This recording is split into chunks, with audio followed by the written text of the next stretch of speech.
বা যে পদ্ধতিতে ওর শালী মেনকা গম্ভীরকে বিদেশে পাঠিয়ে দিয়েছিল, ওনার মিসেস যেতে চাইছে বারবার, সোনা বৌদি। সুমিত রায় মুখ খুললে 30 তারিখের পরে ব্ল্যাঙ্কেট প্রোটেকশন উইথড্র হলে অভিষেক অ্যারেস্ট হবে। ফলে সুমিত আজকে এসেছে, তিনি প্রোটেকশন পেয়েছেন, না আসলে তার ঘেটি ধরে নিত। কিন্তু এখানে একটা ক্লজ আছে, সুমিত কিন্তু ওর বিরুদ্ধে আরো দুটো মামলা চলছে, উঠতে পারেন। সুমিত অভিষেকের 80% দুর্নীতির অন্যতম চাক্ষুষ সাক্ষী, ধারক বাহক, প্রযোজক, নির্ণায়ক, নির্মাতাকারী এবং কনভেয়ার। আমি বললাম 80% কেন? সুমিতকে ধরলে, কানটা ধরলে অভিষেক আসবে, বস আসবে, আসতে বাধ্য। এই সুমিত হচ্ছে ল্যাজ, এই ল্যাজ দুলছে শরীর, মানে অর্থাৎ মালিকের দোলানির থেকেও বেশি। স্বাধীনতার পরে তো দুর্নীতির জন্য কোনো নেতা ফাঁসি হয়নি, জেল হয়েছে। অভিষেক জানে যাবজ্জীবন কারাদণ্ড হবে দুর্নীতির, তাই শূন্য হাতে ফিরি দাঁড়ে দাঁড়ে, শূন্য হাতে পেলেও ও দাঁড়ে দাঁড়িয়ে ঘুরে ঘুরে বেড়াচ্ছে। এই হাইকোর্ট সুপ্রিম কোর্টে যদি কোনোভাবেই ও পার পেয়ে যায় বিদেশ যাওয়ার, পাখি কিন্তু উড়ে যাবে। কোথায় ছিলেন না ছিলেন, একদিনের নোটিশে তো নিশ্চয়ই মঙ্গল গ্রহ থেকে আসতে পারে না, বা দিল্লি মুম্বাই থেকে ওইভাবে আসা যায় না, যদিও এখন তো বিমান যোগাযোগ ব্যবস্থা অনেক উন্নত। মুদ্রা কথা, এমন জায়গায় ছিলেন সেফ কাস্টাডিতে, যেটা গোয়েন্দাদের রিচেবল ছিল না, বা গোয়েন্দারা ঢুকতে পারেনি, বা গোয়েন্দারা ঢুকতে চায়নি। রাদার হতেই পারে, আমি এভরিথিং ইজ পসিবল। কিন্তু সুমিত রায় যে আজকে ঢুকলেন, সেটা রক্ষা কবচ পাওয়ার পরে, গোয়েন্দারা যখন তাদের রক্ষা কবচ পরিপাটি নিয়ে যাওয়ার পরে, হাইকোর্টে একটা, সুপ্রিম কোর্টে একটা নেওয়ার পরে যে নোটিশ দিলেন যে যা ইন্টারিম একটা প্রোটেকশন তিনি পেয়েছেন, তাকে আর কেউ ধরিবে না, সেই মর্মেই তিনি আসলেন। অর্থাৎ আশ্বাসটা তিনি আইন মাফিক পেয়েছেন। ইন্টারিম যে নন অ্যারেস্ট ইন্টারিম অর্ডার, তাকে অ্যারেস্ট করা যাবে না, যেটা তার গুরু, মানে তার মালিক, যে মালিক বিগত সরকারে থাকাকালীন একের পর এক এইভাবেই একটার পর একটা ইন্টারিম ব্ল্যাঙ্কেট প্রোটেকশন নিয়ে নিয়ে তিনি বেঁচে আছেন পলিটিক্সে। আজকে তাই আছেন, কিন্তু প্রোটেকশনের শর্তটাও তো মানতে হবে। উনি 98 বিএনএস এ প্রোটেকশনটা পেয়েছেন, কিন্তু প্রোটেকশন যে কোনো নন অ্যারেস্ট ব্ল্যাঙ্কেট প্রোটেকশনের শর্তটাই থাকে, আপনাকে আইন মেনে চলতে হবে। আইনে পুলিশের বা তদন্তকারী সংস্থা যখন ডাকবে, যেখানে ডাকবে যেতে হবে, বিদেশে যেতে পারবেন না, তদন্তকারী আধিকারিকদের পারমিশন ছাড়া সেই সব জায়গায় যাওয়াই যাবে না যেখানে রেস্ট্রিক্টেড তাদের জন্য। এমনকি সহযোগিতা শুধু এই সেন্সে নয়, তোমরা জানো তার এই সুমিত রায়ের গুরু মালিক এই অভিষেক বন্দ্যোপাধ্যায় হাইকোর্টে ইন্টারিম ব্ল্যাঙ্কেট প্রোটেকশন নেওয়ার পরে তদন্তকারী আধিকারিকরা ডেকেছিল, যায়নি সাক্ষী দিতে। হাইকোর্ট কি বলেছিল? যদি তদন্তের শর্ত অনুযায়ী ব্ল্যাঙ্কেট প্রোটেকশনের শর্ত অনুযায়ী আপনি তদন্তের সহযোগিতা না করেন, এক্ষুনি আপনার প্রোটেকশনটা তুলে দেব। অর্থাৎ প্রোটেকশনের শর্তগুলোই এটা। ফলে সুমিত আজকে এসেছে, তিনি প্রোটেকশন পেয়েছেন, না আসলে তার ঘেটি ধরে নিত। কিন্তু এখানে একটা ক্লজ আছে, সুমিত কিন্তু ওর বিরুদ্ধে আরো দুটো মামলা চলছে, যে দুটোই কিন্তু গতকাল সুমিত কিন্তু প্রোটেকশন পায়নি, হাইকোর্টে খারিজ হয়েছে। ফলে তদন্তকারী আধিকারিকরা চাইলে সুমিত রায় ঢুকতে পারেন। সুমিত অভিষেকের 80% দুর্নীতির অন্যতম চাক্ষুষ সাক্ষী, ধারক বাহক, প্রযোজক, নির্ণায়ক, নির্মাতাকারী এবং কনভেয়ার। আমি বললাম 80% কেন?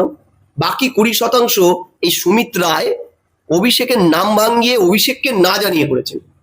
আমি দায়িত্ব নিয়ে বলছি, সবটাই অভিষেককে বলেছেন ও নয়। একটা দুর্নীতিগ্রস্ত নেতা যখন দু হাতে লুট করে, যেমন অভিষেক দু হাতে লুট করছে, দুর্নীতি করছে, তাহলে তার ল্যাজ সেও তো একটু লাফাবে বেশি। শরীর না লড়লে ন্যাসটা তো বেশি নড়ে। কুকুরের দেখেছো, শরীরটা যখন নাড়ে কুকুর, ল্যাজটা কিন্তু বেশি নাড়ে। শরীর দোলানো বন্ধ হয়ে গেলেও ল্যাজটা দুলতে থাকে। এই সুমিত হচ্ছে ল্যাজ, এই ল্যাজ দুলছে শরীর, মানে অর্থাৎ মালিকের দোলানির থেকেও বেশি। দুর্নীতিটা বেশি করেছে। অনেক জায়গায় অভিষেকের নাম ভাঙিয়ে ও তোলা তুলেছে। আমি তোমাকে উদাহরণ দিই, শিলিগুড়ির একজন শিক্ষক স্কুলে না গিয়ে 3 বছর বেতন তুলেছে। সেই শিক্ষক সুমিত রায়ের কিছু বললেই হেডমাস্টার বা অন্য কেউ সুমিত রায়ের নাম নিতেন। এরকম অনেকে আছে সুমিত রায়ের নাম নিতেন। আর সেই শিক্ষক বাইপাস কলকাতাতে সুমিত রায়ের সাথে হোটেল ব্যবসা করতো। এইরকম সুমিত, গুণধর সুমিতের একাধিক কুকীর্তি আছে সারা পশ্চিমবঙ্গ জুড়ে।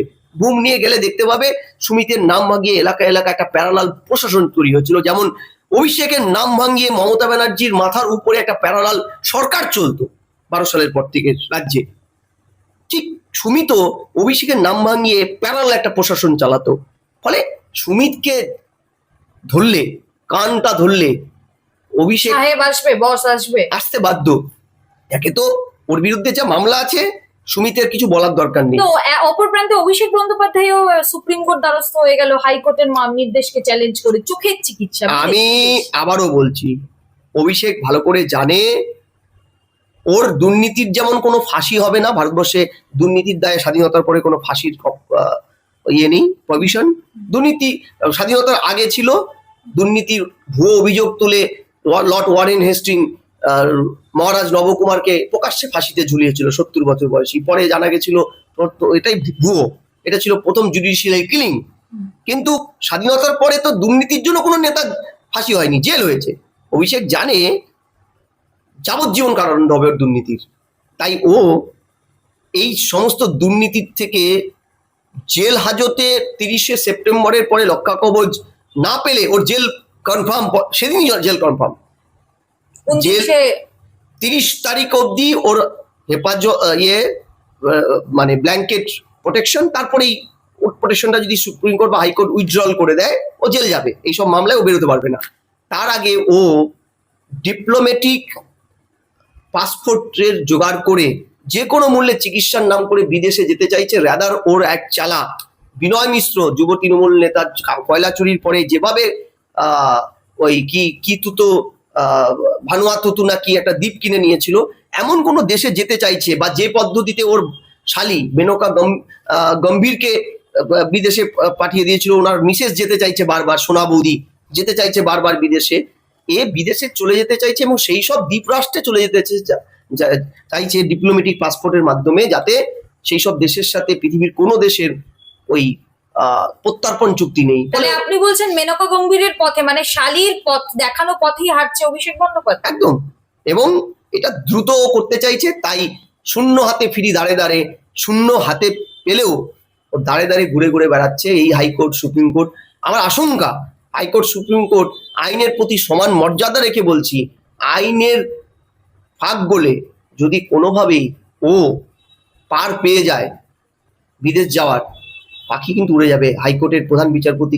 কিন্তু দাদা শেষ প্রশ্ন, সুমিত রায় আজকে ভবানী ভবনে অভিষেক বন্দ্যোপাধ্যায়ের যে একাধিক দুর্নীতি তার রাজসাক্ষী হয়ে বসে রয়েছে সুমিত রায়, তারপরেও কি বিদেশ যাত্রা সম্ভব?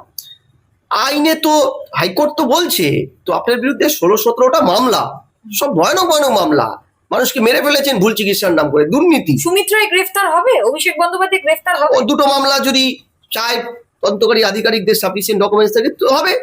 এখনো তো প্রোটেকশন দেয়নি।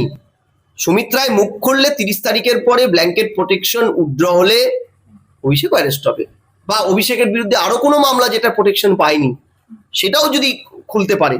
সবটাই নির্ভর করে তদন্তকারী অফিসারদের এটা এফিসিয়েন্সি। কারণ আমরা তদন্তকারী আধিকারিকদের তো দেখেছি, জাস্টিস অমৃতা সিনহা তদন্তকারী আধিকারিকদেরই পাল্টে দিতে চেয়েছিল, কারণ অভিষেক বন্দ্যোপাধ্যায়কে তদন্তকারী আধিকারিকরা আইডেন্টিফাই করতে পারেনি বিগত তৃণমূলের জামানায়।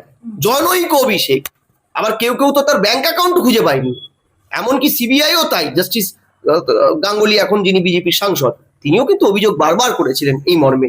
ফলে তদন্তকারী আধিকারিকরা কোন দিক থেকে কিভাবে একে বাঁচানোর জন্য মরিয়া চেষ্টা হবে আমরা জানি না। কারণ একটা তো শর্ত আছে যে আমরা কিন্তু